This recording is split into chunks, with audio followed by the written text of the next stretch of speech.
안녕하세요. 정신없는 정신과 의사입니다. 그동안 ADHD의 집중력, 학습법, 약물치료 같은 다소 무겁고 진지한 주제들을 많이 다뤘는데요. 오늘은 조금 가벼운 주제로 찾아왔습니다. 바로 ADHD와 연애 이야기예요. 저 연애할 때마다 똑같은 패턴이 반복되는데 이게 ADHD 때문인가요? 이런 경우가 정말 많이 있는 것 같아요. 실제로 ADHD 특성이 연애 패턴에 큰 영향을 미칠 수도 있어요. 오늘은 ADHD를 가진 분들이 연애에서 겪는 독특한 경험들, 연애 초기부터 헤어진 후까지 과정을 함께 살펴보도록 하겠습니다. 아, 이거 내 이야기네 라고 느끼시는 분들이 분명 있을 거예요. ADHD의 연애는 일반적인 연애가 어떤 점이 좀 다른가요? 많은 분들이 가장 먼저 궁금해 하시는 게 있어요. ADHD 연애 뭐가 다른가요? 방금 한 질문인데요. 크게 세 가지 핵심 패턴이 있는 것 같아요. 첫 번째, 순식간에 사랑에 빠지는 것입니다. ADHD를 가진 분들은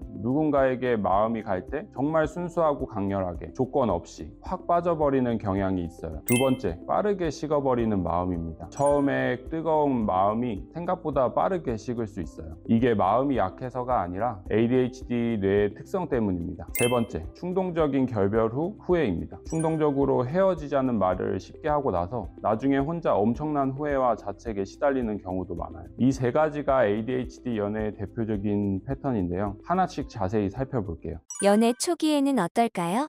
ADHD 가진 분들의 금사빠 특성이 장점이 될 수는 없을까요? 연애 초기는 어떨까요? ADHD를 가진 분들의 금사빠 특성, 이게 사실 장점이 될 수도 있어요. ADHD 분들은 굉장히 순수하게 사람에게 빠질 수 있거든요. 이 사람 연봉이 얼마이지? 집은 어디 살지? 이런 조건을 따지기 전에 그냥 그 사람 자체가 좋으면 확 빠져버리는 거죠. 이유 없이 갑자기 무척 많이 활활 타오르듯이요. 그래서 일부러 새로운 만남을 찾아서 나서는 분들도 많아요. 지나가다가 마음에 드는 사람을 보면 바로 말을 걸기도 하고, SNS에 마음에 드는 사람을 발견하면 직접 연락하기도 하죠. 일반적인 사람들보다 좀 더 공격적이고 충동적으로 보일 수 있는데, 이게 나쁜 게 아니라 ADHD 특유의 에너지와 순수함이 발현되는 거일 수 있어요. 적극적이고 솔직한 매력이라고 볼 수도 있죠. 하지만 오해를 살 수도 있고 상대방이 당황스러울 수도 있으니 조심할 필요는 있습니다. 아무래도 ADHD를 가진 분들이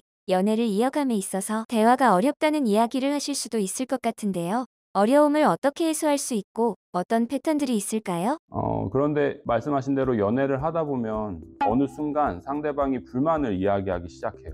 너 내 말 듣고 있어? 너 왜 이렇게 성의가 없어? 이런 말들이죠. ADHD를 가진 분들이 연애 중 대화를 할 때 자주 겪는 패턴이 있어요. 첫 번째, 멍 때리는 것처럼 보일 수 있어요. 상대방이 열심히 이야기를 하는데 갑자기 멍한 표정으로 다른 생각을 하고 있는 거죠. 이게 상대방한테는 내 말에 관심이 없나 봐, 성의가 없네, 이렇게 느껴질 수 있어요. 하지만 이건 성의가 없어서가 아니라 머릿속에 딴 생각이 불쑥 튀어나오는 ADHD 특성 때문입니다. 본인도 집중하고 싶은데 집중이 안 되는 거예요. 두 번째, 융통성이 없고 고지식해 보일 수 있어요. 이게 무슨 말이냐면, ADHD를 가진 분들은 자기 생각에 빠져 있을 때가 많아서 상대방의 관점에서 배려를 하거나 공감하는 능력이 상대적으로 떨어져 보일 수 있어요. 배려심이 부족한 건가요? 라고 물으실 수 있는데, 그게 아니라 상대방 생각의 맥락을 잘 읽지 못하는 것입니다. 본인은 나름 노력하고 잘해줬다고 생각하는데 상대방 반응은 기대와 전혀 다른 거죠. 그러면 그때부터 내가 이렇게 해줬는데 왜 이래? 하면서 확 돌변해버리는 경우가 생기는 거죠. 이렇게 대화를 할 때 겪는 어려움 이외에도 또 다른 어려움을 겪으실까요? 여기서 더 중요한 문제가 나타나는데요. 바로 감정 기복입니다. ADHD를 가진 분들은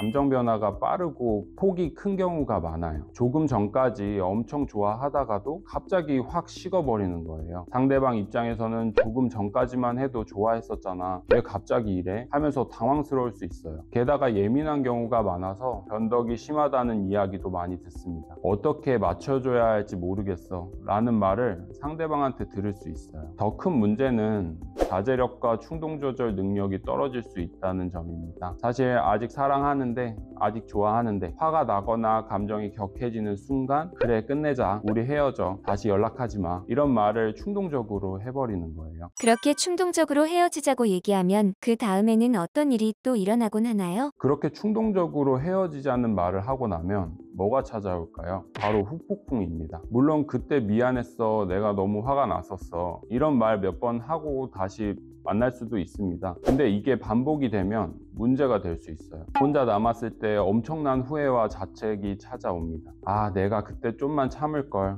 괜히 헤어지자고 했어. 한 달 지나 보니까 걔가 그것만 빼면 참 괜찮은 사람이었는데 내가 왜 그런 말을 했을까? 이렇게요. 본인도 본인의 화를 절제하지 못해 관계가 끝났다는 걸 알기 때문에 이게 다 내 잘못이야 라는 죄책감에 시달리게 됩니다. 그리고 이런 사람일수록 다시 연락할 확률도 높아져요. 우리 다시 한번 해보자 이렇게 말하는 거죠. 그럼 이게 악순환이 되는 거예요. 헤어지고 재회하고 또 헤어지고 재회하고. 오늘 ADHD와 연애에 대해 살펴봤는데요. 정리를 한번 해볼게요. ADHD를 가진 분들의 연애, 장점은 분명합니다. 굉장히 순수하게 어린아이처럼 철없이 누군가를 목적 없이 진심으로 사랑할 수 있다는 거죠. 그 순수함과 열정은 정말 매력적일 수 있어요. 하지만 그 관계를 지켜나가는 과정에서 어려움을 겪을 수 있어요. 자기 의도와는 다르게 충동 조절이 안 돼서 욱하거나 하지 않아야 할 말로 선을 넘는 경우가 생기는 거예요. 결국 그 피드백은 자기 자신에게 상처로 돌아오고 후폭풍도 자기가 감당해야 하는 거죠. 이런 패턴을 이해하는 것,